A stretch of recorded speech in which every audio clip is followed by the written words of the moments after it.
Yang pertama sekali, tolong viralkan video ni. Sebab kita ada banyak soalan dalam kita punya pemikiran ni. Kenapakah kerajaan Malaysia ni begitu degil sekali,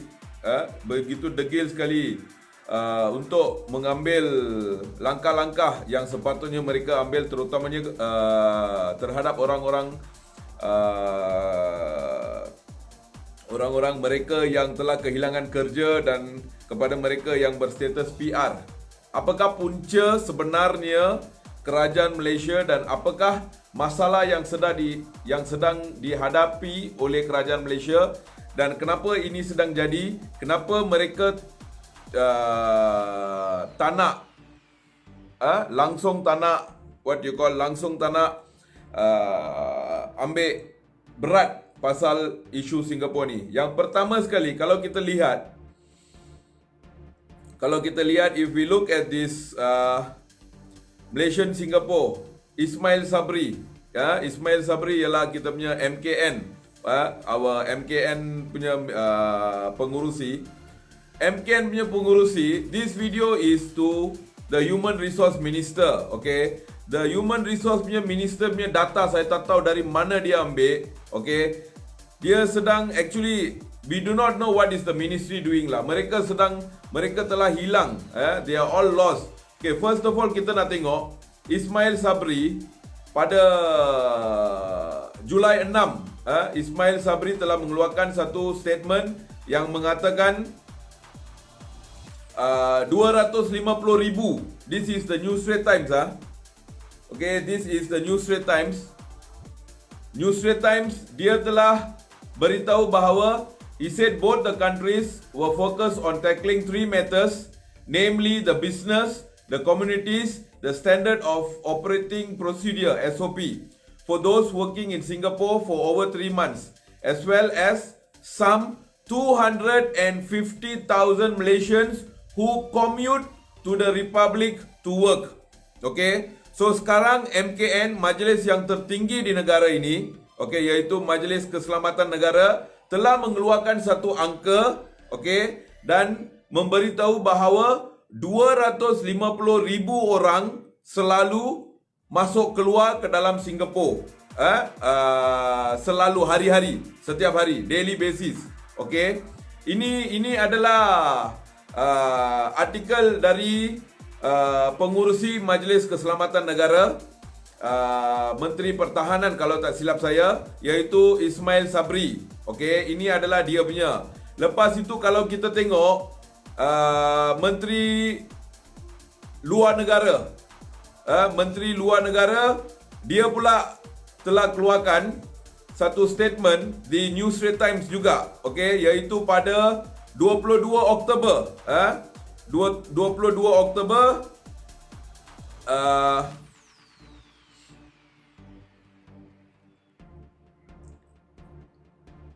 dia telah keluarkan statement, bagi saya 1 minit Okey, NST dia telah keluarkan satu statement mengatakan bahawa 250,000 sampai 300,000 pekerja Malaysia ulang alik ke dalam Singapura setiap hari. Okay, let me get this very straight. It's very frustrating to see the Human Resource Ministry, mereka dalam proses untuk menangani isu ini, tetapi masalah diorang ni, mereka begitu degil, diorang tak nak ambil kira kuantiti orang yang betul-betul sekarang sedang susah dalam isu ini. Ini yang sedang jadi dan this is going to create more and more problem. Okay, saya tak tahu kenapa diorang sedang bazir duit untuk wujudkan satu jawatan kuasa yang dari awalnya sedang mempunyai angka-angka yang salah. Okay, terutamanya kalau kita tengok di sini, we have salah satu catatan dari Menteri Besar Johor. Okay, Menteri Besar Johor, ini adalah catatan yang telah diambil oleh New Straits Times juga. Okay, pada September 8, 2020. Okay, September 8, 2020, what has happened? Dato' Hasni said he recently met the Prime Minister. Lepas tu beliau telah mengatakan 35,000, okey, 35,000 rakyat di Johor Bahru telah kehilangan kerja. He added that to date more than 35,000 Johor residents working in Singapore have lost their job since the pandemic started. Okay. It has also affected more than 250,000 Malaysian who used to travel daily. Okay. Jadi, Menteri Luar Negara Ismail Sabri telah mengaku bahawa hampir 250,000 orang sampai ke 300,000 orang sedang ulang alik masuk ke dalam Singapura dan Malaysia keluar setiap hari. Lepas itu, Menteri Luar Negara, beliau juga telah mengaku bahawa mempunyai rekod 250 sampai 300,000 orang keluar masuk ke dalam negara dari Singapura untuk bekerja, dan juga Menteri Besar Johor juga telah memberitahu bahawa 250 sampai 300,000 orang telah keluar masuk untuk bekerja setiap hari di Singapura.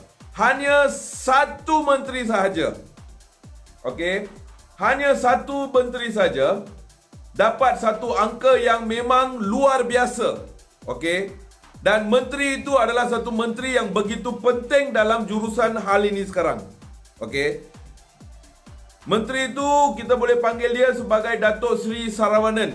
Okey. Dia adalah Menteri Human Resource. Okey. Jom kita tengok dia punya statistik. Sekarang dia yang telah mewujudkan satu jawatan kuasa.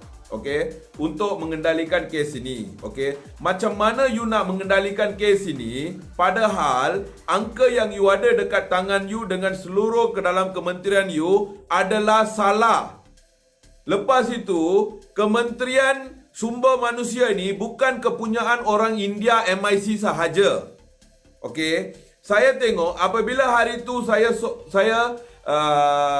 keluarkan soalan terhadap Menteri Sumber Manusia, okey, sebagai Menteri Sumber Manusia, okey, saya telah keluarkan soalan kepada Datuk Saravanan, okey, sebagai beliau adalah Menteri Sumber Manusia, tetapi yang jawab balik kepada saya bukan seorang pun dari Sumber Manusia. Yang jawab balik kepada saya adalah semua orang MIC. Yang saya tak pasti Datuk Saravanan ini selama ini sudah jadi menteri sudah lama.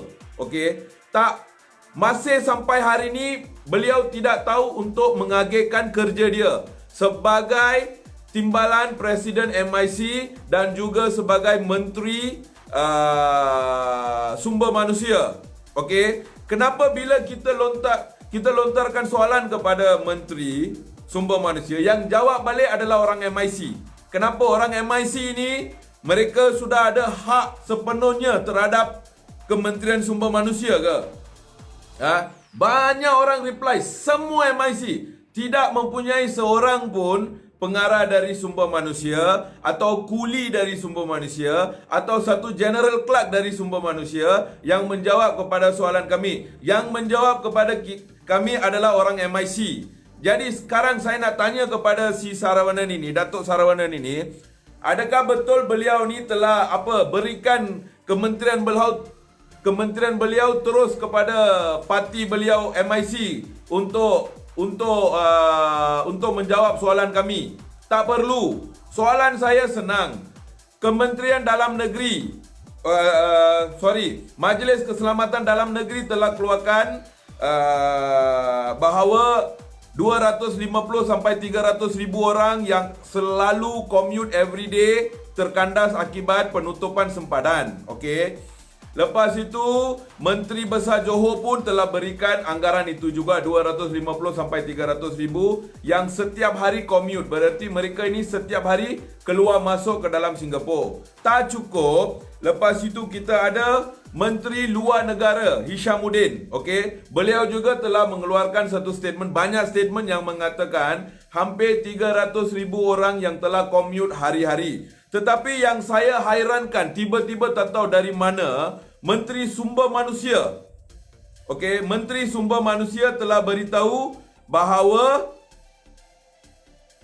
300,000 orang sedang berada dalam Johor, di dalam Singapura sedang kerja, dan hanya 100,000 orang sahaja yang commute every day. Okey, saya tak tahu dari mana beliau dapat angka ni. Okey, anggaran dia 400,000 orang dalam keseluruhan yang tinggal di dalam Singapura, 300,000 katanya, dan hanya 100,000 commute. Jadi macam mana diorang nak tubuhkan satu jawatan kuasa dengan pada awalnya sendiri mereka telah gagal untuk mendapatkan data yang sebenar. Satu kerajaan tetapi banyak data. Saya tak faham. Lepas itu, Menteri Besar Johor telah mengatakan 35,000 orang telah kehilangan kerja. Menteri Sumber Manusia mengatakan 15,000 orang telah hilang pekerjaan di Singapura. What is the problem with this government? Satu kerajaan tetapi banyak dia punya data dan semua tepat tak tepat Tuhan saja tahu. What are you all trying to do? Sampai hari ini kita tak dapat satu, we can't see properly whether this government is really taking care of this issue or not, Singapore. If you ask me, they are still at point number 1. Where they are standing until now, they are all standing there. They don't bother. Okay. Semalam saya telah keluarkan satu Google document. Saya suruh semua PR untuk mengisi dokumen itu. Sebab if I want to go and raise this PR issue to the government or to the ministry, I need to have, the ministry will ask me, how many people are at the back of you? Berapa orang yang perlukan bantuan? That I need to show, these are the quantity of people who has approached me and tell that they want something like PCA. Saya kena bagi tahu mereka. Jadi kalau mereka tanya siapa orang-orang itu, I will have a data to show them. Okay? But thank God, semalam selepas saya keluarkan Google document itu, dan sampai sekarang I have close to about 1,000 people who have actually, hampir 1,000 orang, okay, telah daftar itu. 1,000 PR telah daftar, which is a very good thing. Jadi dengan 1,000 PR ini, this is when I can go and voice out. Saya barulah lepas ini saya boleh pergi suarakan behalf of the PR, because 1,000 PR has given me the authority to go and question the government. Okay, 1,000 PR telah memberi saya satu kebenaran untuk menyuarakan masalah mereka. That is what as an NGO we need. Kalau tak, mereka ni tak akan layan kita. Jadi lepas banyak Cina, banyak India, a lot of Chinese and a lot of Indians have actually mereka telah isikan borang itu. Okay, very good. Kalau ada lebih banyak lagi bagus. Bila borang itu keluar, ada pula soalan, kenapa minta nombor IC, lepas itu kenapa you nak data lah, itulah, inilah. Ada satu orang sedang bagi tahu komen bahawa we can ask the government what, they have the data, come on lah brother. Itulah saya cakap. Human Resource Ministry ada satu data, Menteri Luar Negara ada satu data, MKN ada satu data, lepas tu Perdana Menteri mungkin ada satu data, Menteri Besar Johor ada satu data. Kalau kita pergi immigration tanya, mereka akan punya satu data. Tanya custom, mereka akan punya lagi satu data. Kalau kita pergi Embassy of Malaysia yang berada di Singapura, mereka akan mempunyai lagi satu data yang luar biasa. So, you all don't have the exact data and you all talk rubbish. Especially this Human Resource Minister, okay, if I'm asking you a question, it's your responsibility to answer. Or maybe if you decide not to answer, it's also okay. Don't use your political party. Don't use your political party to bring me down. Your political party, you can take and throw it somewhere else.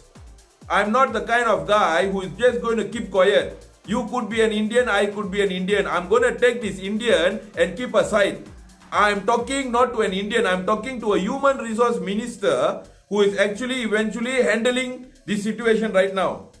Saya sedang bercakap kepada Menteri Sumber Manusia. Bukan kepada satu individu yang beragama India. No.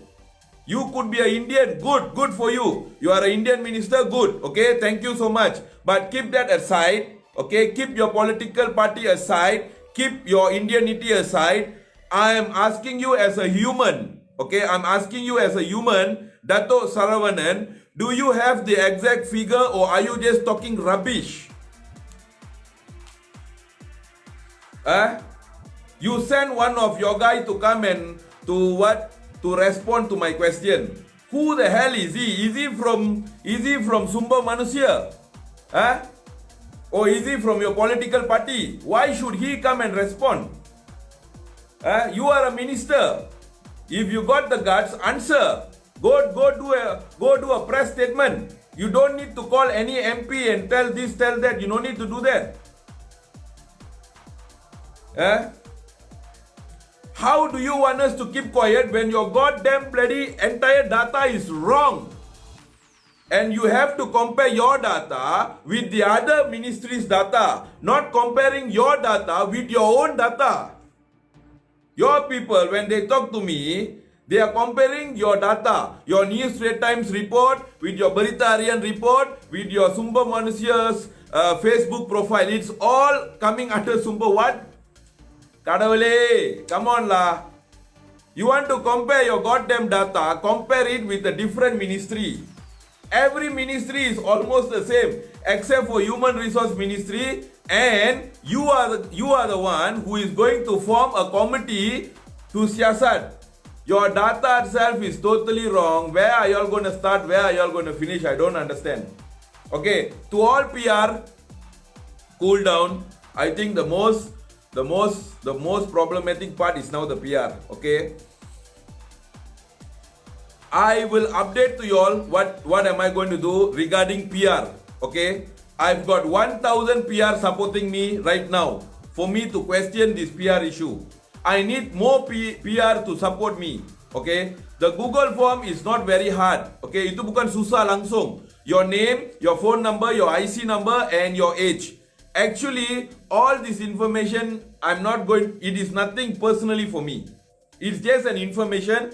If there's anyone questioning me, I will show you. See, these are the people who are questioning. These are the people who needs a voice like us. These are the people who have given us a responsible for us to bring up this issue. That's about it. What can I do with your Malaysian IC number? If you don't want to put your full Malaysian IC number, that is okay. So, to all those dumb people who have commented on the Google form, the Google form is nothing than just a support document for me to go to the ministry and talk. Okay, like now I have 1,000 PR. Okay, with their names. அவங்க பேர், dengan nama mereka saya ada, dengan nombor telefon mereka saya ada, supaya saya boleh gunakan itu untuk bertanya kepada kementerian yang sepatutnya kenapa mereka gagal untuk mengeluarkan satu sistem yang di mana boleh digunakan oleh semua PR yang pulang dari Singapore ke Malaysia. I just need a backup for me. If you all cannot give me that backup and talk rubbish, might as well you all just stay in Singapore. Then what you want me to do? Okay, for PR, no 14 days quarantine, better. It is not no 14 days quarantine, okay? They should come up with some ideas like PCA and so on. Okay, lagi satu saya nak update. Sebenarnya, kami telah memberi satu surat kepada Duli Yang Amat Mulia Sultan Johor melalui sekretari beliau, Datuk Ghaffar or Jafar or something, if I'm not mistaken. Kalau saya salah, maafkan saya. Kepada setiausaha beliau, minggu lepas kami telah berikan kepada beliau. We have sent it through email, and kami telah dapat satu email jawapan balas bahawa mereka telah menerima email itu, and we have 20,000 petitions in hand. Okay, kami mempunyai 20,000 petition di tangan untuk diserahkan kepada Duli Yang Amat Mulia Sultan Johor. So we are going to wait for another few days. Kita nak tengok adakah Duli Yang Amat Mulia Sultan Johor ingin mengambil berat terhadap isu Malaysia-Singapura ini, memang kami tak boleh paksa Duli Yang Amat Mulia untuk harus campur tangan. We can't do that. Tetapi kami, we just want him to interfere also. Kalau boleh kami nak beliau tuanku untuk masuk campur sebagai suara kepada mereka yang sudah kehilangan suara. Okay, that's about it. But we know we can't force tuanku to do anything, so we are aware of that. Kalau kami tidak mendapat balasan dari istana dalam minggu yang akan datang ini, mungkin dalam Rabu ke Khamis, then we have got no choice. Kami akan umumkan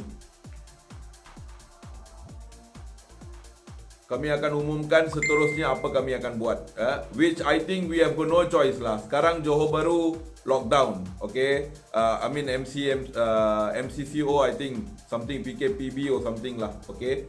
So it is red zone Johor Bahru. Jadi because of that, I will wait until the red zone is finished. Kalau tak, kami kemungkinan besar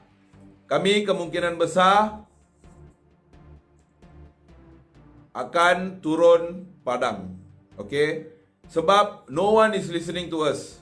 They are not bothered. Biar saya bagi tahu satu kepada semua orang yang bekerja di Singapura, yang tersekat di Singapura, PR. No one is bothered about y'all. Let me tell you all this straightforward. No one is bothered about y'all.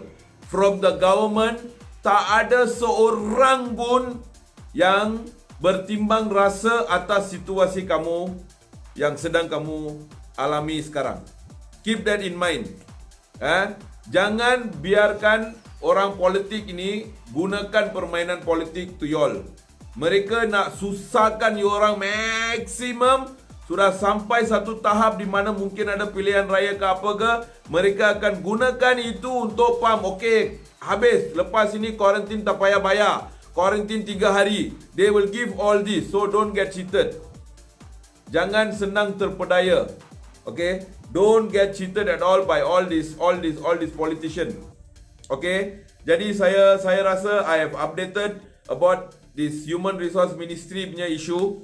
Kenapa saya sedang tanya Human Resource Ministry? Sebab it is all coming under the Human Resource Ministry. Kebanyakan yang isu-isu ini semua bersangkut dengan Kementerian Sumber Manusia.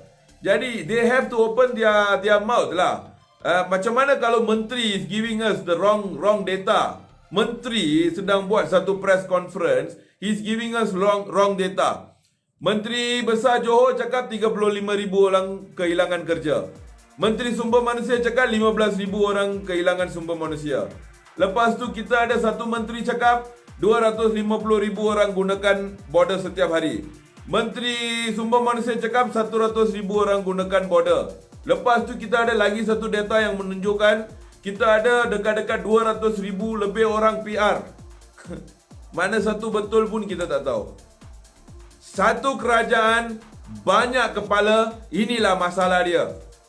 The problem is the government is not working together. Setiap kementerian tak nak kerjasama, saling kerjasama antara mereka. Dan punca dan akibatnya yang sengsara, yang betul-betul apa orang cakap, people, you know who is being tortured because of that? Rakyat yang torture disebabkan setiap kementerian ini tidak mempunyai mereka tidak saling kerjasama antara mereka untuk menangani isu Malaysia Singapura ini. That is the biggest failure. Dan akibatnya ialah rakyat yang sedang susah. And they don't care. Trust me, they don't give a damn about you. They don't care. They don't care whether if your mother or father is passed away, you need to go for the funeral. They don't care. The only thing they know is you are a PR. Shut up and quarantine yourself for 14 days. That's all. They don't care. They don't care about your father. They don't care about your mother. They don't care about your family members. They don't even treat you as a human being first of all. Mereka tidak menganggap kami sebagai manusia terlebih dahulu. That is their problem. Which government Okay, but anyway, kepada mereka, jangan risau. Kepada PR terutamanya, jangan risau. I am pushing my limits. Saya tahu saya sedang pergi keterlaluan, tetapi saya terpaksa buat begitu. Sebab lepas kita dapat every day when we get all this phone call, kita ada hati lah. We are not macam menteri-menteri itu tidak mempunyai perasaan langsung. Kita ada setiap hari saya bangun dengan suara, brother, mak saya mati. Brother, bapa saya mati. Inilah setiap hari Let me tell you all this Every day I wake up with a phone call saying that my father passed away, my mother passed away, my brother passed away, my sister passed away. Every day. This is how I wake up. Setiap hari. This is how I wake up. Okay, tak apa. Saya nak habiskan hujah saya. Tolong share benda ni. Biar kita terang-terang kita beritahu kepada Menteri Sumber Manusia, gunakan kementerian beliau sebagai satu kementerian sumber manusia. Jangan jadikan sumber manusia kelab ahli MIC mereka. That is too bad. Kalau nak jawab kepada soalan kita, suruh Kementerian Sumber Manusia jawab. Bukan gunakan kunci-kuncu Datuk Saravanan ini untuk jawab saya punya video. Sumber manusia bukan kepunyaan MIC. Let me tell you all straight. It doesn't belong to MIC. If we ask Saravanan, kalau kita tanya dia mengenai MIC, orang MIC boleh jawab. We are questioning his ministry. So, tell his ministry people untuk jawab balik. Jangan nak hantar dia punya kuncu-kuncu mari attack saya punya Facebook. Rubbish. Behave like a human resource minister. Don't behave like a typical politician, especially typical Indian politician. Don't behave like that. Behave professional. If we question you, you answer back. Apa masalah untuk Kementerian Sumber, bila kita ada Menteri Pertahanan Ismail Sabri boleh respon kepada video saya. Pengurusi Majlis Keselamatan Dato' Ismail Sabri, beliau boleh respon kepada video saya. Apa masalah dengan Menteri Sumber Manusia ni? Ego sangat nak buat apa? You want to help people lah. Don't help to get name. Jangan nak tolong atas alasan nak dapatkan nama sahaja. The people know where to put you. Okay, the people know where to put you, when to put you, where to put you. The people know. Mereka tahu menghargai. You tak payah nak lebih-lebih nak tunjuk supaya mereka hargai you. You don't need to do that. Okay? Terima kasih kepada semua. Tolong share video ni dan pergi kepada post sebelum saya ni untuk dapatkan link untuk semua PR. I want all the PR to please fill up that form. The form is just a supporting document for me to voice out your problem. Okay? Thank you. Have a nice day. Kalau ada apa-apa isu penting, boleh call kepada office saya pada waktu pejabat, kecuali Sabtu dan Ahad. Dan kalau ada kepentingan seperti kematian atau kemalangan, kamu boleh hanya WhatsApp kepada nombor office saya. Saya akan suruh staff saya untuk taruh nombor pejabat saya. Tolong WhatsApp. Kalau kematian, hanya tulis kematian. Jangan sambung apa-apa lagi. Hanya tulis kematian dan biarkan sampai kita telefon. Okey? Jangan lepas itu sambung apa-apa. Dan kalau ada kecemasan, hanya tulis kecemasan. Itu sahaja. Okey? Tolong gunakan ini dua perkataan. Sampai kita telefon balik atau beri jawapan balik, jangan sambung ke atas WhatsApp punya message tu, jangan sambung. Okey? I will give the number later dalam message box. Tolong dapatkan nombor pejabat. Tolong do not call my phone number which is on the Facebook. 014 itu tolong jangan WhatsApp. Saya memang tak ada masa untuk entertain. Bukan untuk layan lah. Saya tak ada masa untuk jawab balik. Tolong panggil pejabat atau WhatsApp kepada nombor pejabat. Okey? Terima kasih. Sekian saja ujar saya. Thank you. Tolong share kepada semua. Thanks.